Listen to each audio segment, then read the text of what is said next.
everyone. I'm Dr. Rita Roy, CEO of the National Spine Health Foundation. We're here to improve spinal health care for everyone. We do this through Spine Talks, where we bring unparalleled access to world-class experts, like these doctors who are with me on the panel today. Our panel is going to be moderated by Dr. Tom Schuler, Chairman of our Medical and Scientific Board. Tom? Thank you, Rita. You know, it's so exciting to be here in San Diego to learn about neck problems. We're here to talk to you about the cervical spine, which is the neck region. And we're talking to the experts who are the ones that run the Cervical Spine Research Society, so the society that actually deals with how to advance this field of healthcare. We're blessed to have doctors from across the country. We got Dr. Todd from New York City.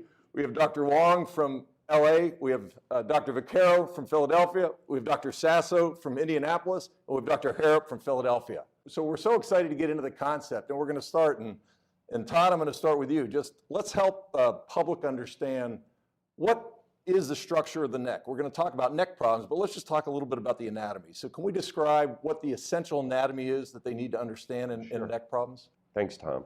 What we call the cervical spine is the neck. There's 7 vertebrae, and they're bones that house a very important piece of real estate, your spinal cord. Your spinal cord comes out of your brain at the top of your neck, of the cervical spine, and at each level, different nerves come out that control your arms, your hands, and your function that your upper extremities do. The spinal cord, which is housed in the middle, controls everything. All your motions in your leg, your strength, your balance, your bowel and bladder function, basically everything. So it is the central highway connecting your brain to the rest of your body. Jim, can you talk a little bit about when people have neck pain, when they come in and they're talking about neck pain, what's causing that pain? Multiple things can cause neck pain. When we see our patients, we have to step back and we ask ourselves, what is driving this? You can have muscles, ligaments. A lot of people have poor posture. Then they'll get spasms in their neck and their muscles. Very rarely is it a disc or a herniation or something pressing on their nerves where we have to do something surgery. So fortunately, most neck problems we can treat non-operatively. Rick, you want to build on that in terms of neck pain? When you see people in the office that aren't just responding to simple things, what is the problem for them? What structures are being inflamed? Well, that's a great question, Tom. The vast majority of the time, it's just simple arthritic changes. And anti-inflammatory medicines, over-the-counter, non-steroidal anti-inflammatory medicines, and physical therapy, home exercise program, aerobic exercise, many times is all that is required for their symptoms to resolve. You know, Jeff, we did a survey of the public talking about what they want to know about, and the big question was in non-operative, was talking about massage and TENS units and chiropractic care and stuff. And so can you talk a little bit about what role those have in treating neck problems? It's actually pretty common to get neck pain. You know, spinal disorders are pretty common, and most of the time it's pretty mild, and it resolves with conservative care. And that's why I think, you know, massage, acupuncture, things like that, soft tissue treatments, and physical therapy can really help alleviate a lot of the pain. And I think it's usually the first step. As long as there's nothing serious going on, that's usually the first step. We're sitting among giants at this table. I was just thinking, I want to thank you, Tom, and the Society for bringing everyone together. Ricky has taught me everything about arthroplasty. Jeff is one of the best public speakers I ever met, and Todd has been my brother throughout years. So I just want to thank you for bringing people together. So when it comes to the neck, it's interesting. I totally agree. Most people have neck pain. We say that 80% of the time we experience an episode of severe pain, and it usually is mild and it goes away. You only have to see a medical care provider after about 6 to 8 weeks of neck pain, and we always get sort of a screening x-ray to make sure everything's okay. And we look for what they call red flags, things we have to worry about. Does this person have a potential fracture? Does he have osteoporosis with a compression deformity? Could it be something more serious like cancer? These are things we think about, but in the vast majority of the time, it goes away on its own. It's only when it persists and we have extremity pain and weakness that we ask experts to sort of chime in and give advice on treatment. What would you say? People are always afraid to talk to a surgeon when they have a problem because they think all we want to do is cut. What's your answer to them about what's the frequency of people having surgery when they come in complaining of problems to a surgeon, to a competent spine surgeon? Sure. Among experts in the field, I would say that only 5% of people that see us actually need to have surgery. So the vast majority of the time, and I say if you come from an area that doesn't have surgeons, and there's been studies shown where people had disabilities that required surgery, but there was no access to surgeons, people tend to get better over time. If you look at long-term studies, 4 years, 8 years, 10 years, people will get better. What do surgeons provide? we provide an opportunity to get better a lot quicker, return to function a lot sooner. And if you have some sort of significant disability like loss of function, we can get you back. But the vast majority of the time, we're there to give advice to patients, and most people never require surgery. The field of spinal health care has evolved epically over the past 3 decades. It's been a little longer track rate, but 3 decades. And I know that because that's been the lifetime of my career and my med school classmate, Dr. Sasso. We've lived through this transformation that's gone on. And the technology that's available today and what we're going to talk about here are ways that we can surgically treat problems. Now, clearly, as according to what Dr. Vaccaro just said, the bulk of people are managed non-operatively, and non-operative is essential. But we're also going to get into, say, if you have a problem that doesn't get better without surgery, how do you solve it, and what technology is out today that can truly transform your life and get you back to function? So, with that, Todd, what's the highlight of the technological evolution that you're excited about and you want to showcase for the public? In surgery now, we have amazing ways to preserve motion. There's disc arthroplasty is spectacular, or it's come a long way. What's disc Disc arthroplasty? arthroplasty is like you think of receiving a replacement knee or a replacement hip. It's a ball and socket is the easiest way to think about a hip joint. The neck joint moves, and we didn't have ways in the past to keep it moving, keep the neck moving, and we now do. Not for everybody, but that has advanced the way we can put a joint replacement in the neck. And also our techniques, some people do need to have a fusion. Our ways of doing fusion have improved as well. That's the welding together of two vertebrae. An important way to look at disc replacement, since we're going to talk about it a lot, is to understand that each level of the spine is a little bit like a tricycle. You got 2 little wheels in the back, which are called the facet joints, or a big wheel in the front, which is the disc, that allows the motion between the bodies. And what we're doing in disc arthroplasty is we're replacing the big wheel in the front, but it requires 2 healthy wheels in the back for it to work. So do you want to expand on that at all? I think disc arthroplasty, trying to preserve motion, is something that patients are very interested in. The important thing to understand is not everyone is a candidate for that. I see a lot of patients that come in and they say, I've read a lot about this and I'm very interested in this procedure, but we have certain criteria that make patients candidate and not candidates. And that's where you really need to talk to your surgeon. You don't want to come in with a preconceived notion of exactly what you want. Because what I tell my patients is that every patient wants the smallest surgery possible. Every patient wants to preserve as much motion as possible. And they're not really unique in that aspect, because that's what all the patients want. And that's really what we as surgeons want to do also. And so, first of all, I would say don't be afraid to see a surgeon, because most of the surgeons are just going to give you the advice, and they're going to look towards conservative treatment first. But to your point, if you replace the disc in the front, it can preserve motion, but the facet joints, which are the joints in the back and the neck, are still moving. And they can become arthritic as the disc becomes arthritic, so they can still be painful. And so one of the criteria for that may be a contraindication is if they have a lot of neck pain and a lot of facet arthritis, they have that sort of disc arthroplasty to preserve motion, it could still have pain. And so that's one of the criteria that I think we all evaluate when we consider these patients for disc replacement. Or the arthritis can get worse because arthritis progresses with motion. Yeah. Why would you do a disc replacement instead of a fusion, and can you combine them? If you do a disc replacement, that's called a single-level motion-sparing procedure. You can combine them with a fusion at one level. Say if you have a C5, 6, that's just a level that's severely arthritic. You may want to fuse that, as Todd said, because it can cause pain with motion. The level above has a soft disc herniation where you can just walk in, remove a disc off a nerve. That you may want to preserve. So studies have come out with hybrid procedures, fusion at one level, motion at another level, and the theory is it decreases junctional breakdown. If you look at the seminal papers published in the past, which is ironic, if you do a single level fusion, the chance of the next level breaking down and becoming symptomatic arthritic is higher than if you do a 2-level fusion for the level above it. So we consider these things and we look at long-term studies. So we want to preserve motion because we don't want to transfer stresses. We don't really know if that's truly the case over 10 years, but that's a perfect example if you have 2-level disease or 3-level disease to do a stiffening procedure, which is a fusion, and then for arthritis, and then doing a motion sparing above. That would be the logic behind that choice. In the big picture, though, we can be very confident that both those operations work really, really well. We do these operations mainly for nerve dysfunction. We call that radiculopathy, where a nerve, after it leaves the spinal cord, gets compressed as it's leaving its tunnel out of the cervical spine, out of the neck. And that operation where we take the pressure off the nerve, restore the height, and either weld it together with the fusion or allow motion, the outcomes of those operations now out to 2 decades, 20 years, is really, really good in both of those. And compared to traditionally what we think are great operations like hip replacement and knee replacement, actually our operations in the neck are better.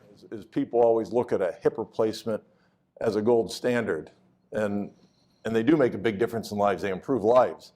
But we know from the outcome that the quality of improvement in a life is actually greater from spine surgery than it is from hip surgery. Not saying that hip surgery is bad, it's just saying how great modern spine surgery is. Exactly. So, you know, I did an interview with some reporters when they were talking about whether or not that Las Vegas night needed a disc replacement or a fusion to go back to play.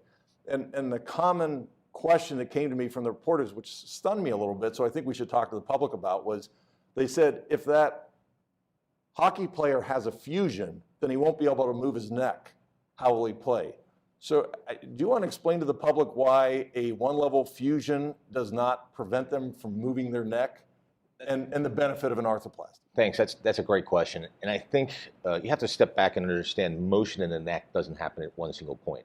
As Todd said, there's 7 different vertebrae in our spine. So each vertebrae is a hinge. As we get older, the natural history is we get more arthritic, and we all get a little stiffer. That's why when you look at your grandkid, his neck can move all motions and directions, but as you get older, your grandparents have a limited neck motion. So as we get older, our discs collapse a little bit, and Jeff sort of said it, all discs aren't equal, and all discs can't have an arthroplasty because we're fighting aging. And what we have to look at is how old is the spine, how much motion is preserved in the spine. So a hockey player tends to be a younger person, and you can do an arthroplasty in that population, but his grandfather or a 90-year-old, you probably wouldn't want to do an arthroplasty.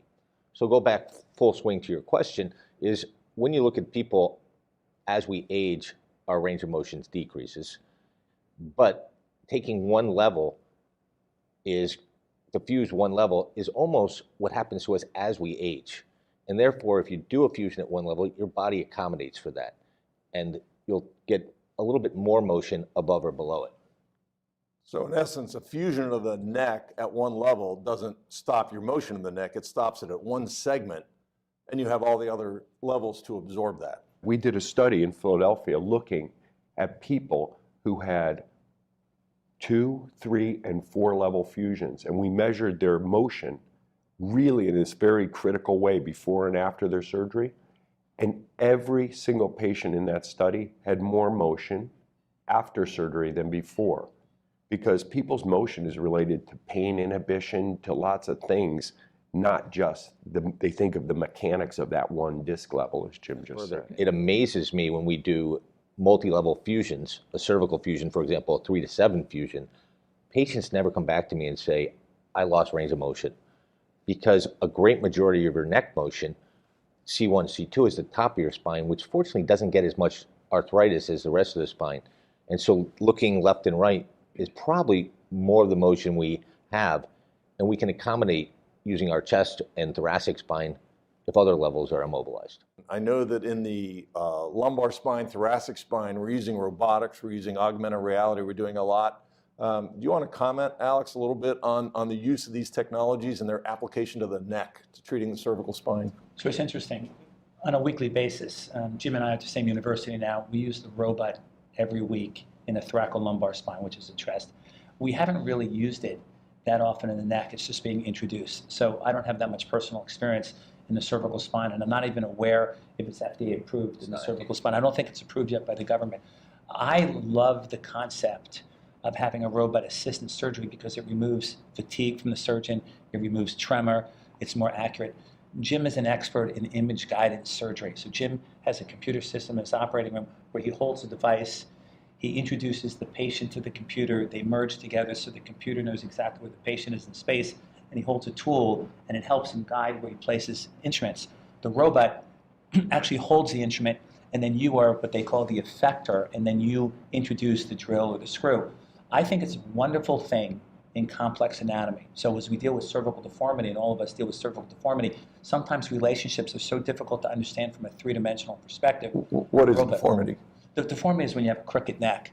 Like, we look at each other, and we all have a somewhat of a good posture, and we have a nice little curve, and that curve is called the lordosis. Sometimes we have people with scoliosis.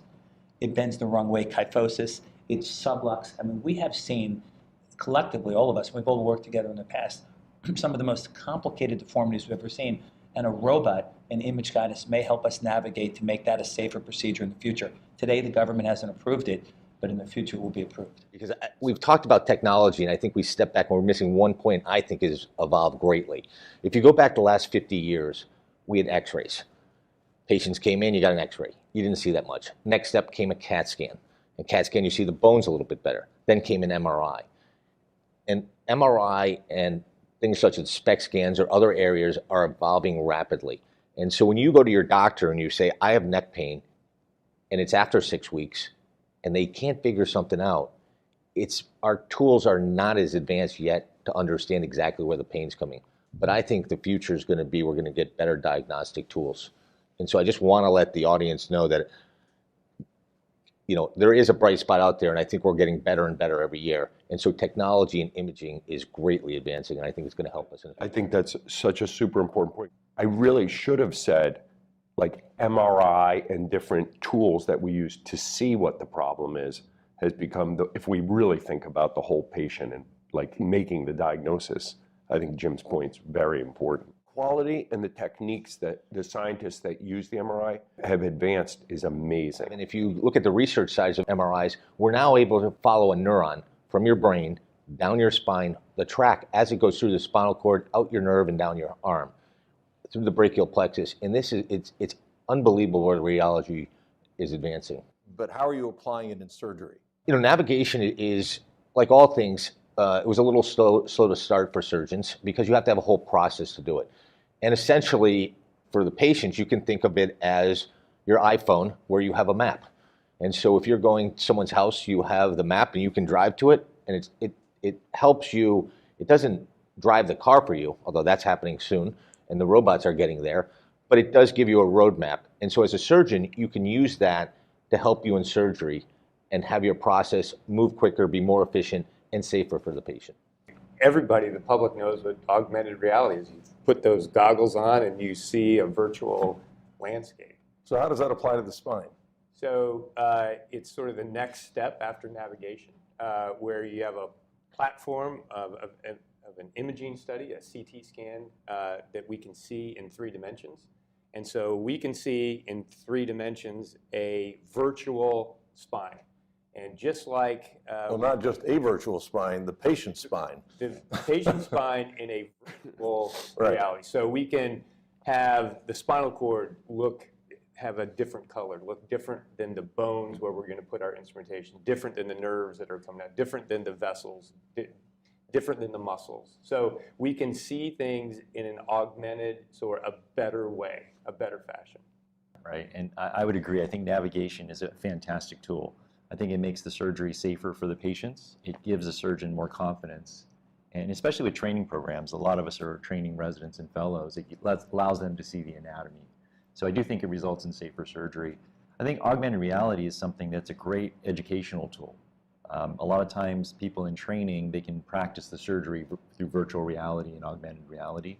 I think it gives the surgeon and the assistants a better education, because as the surgeon is doing the surgery, the assistants and the people in the room can see things 3-dimensionally and see what the surgeon's viewing. Because a lot of times, if traditionally I'm looking through one part, my assistant is looking through a different viewpoint, we can all sort of look at the same viewpoint. So I think that's very exciting.